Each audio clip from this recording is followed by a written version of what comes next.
မြစ်ကြီးနားလေဆိပ်မှာခရီးသည်တွေတင်ဆောင်ထားတဲ့လေယာဉ်တစ်စီးဘုံစတိမှန်ပျက်စီးသွားပါတယ်။ဒါဟာတကယ်ပဲခရီးသွားပြည်သူတွေကိုပြစ်မှတ်ထားတာလား။ဖေဖော်ဝါရီ20ရက်ညပိုင်းကပါ ANA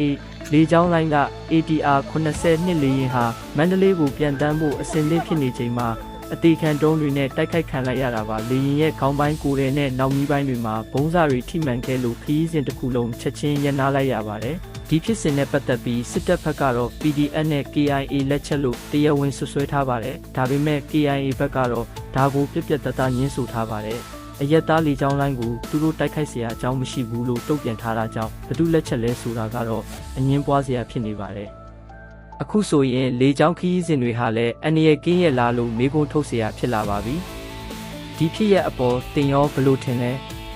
ကိုမတ်မှာဆွေးနွေးသွားကြပါဦးသတင်းဥတွေကိုသိရဖို့ဖောက်လုပ်ထားဖို့မမေ့နဲ့အောင်တော့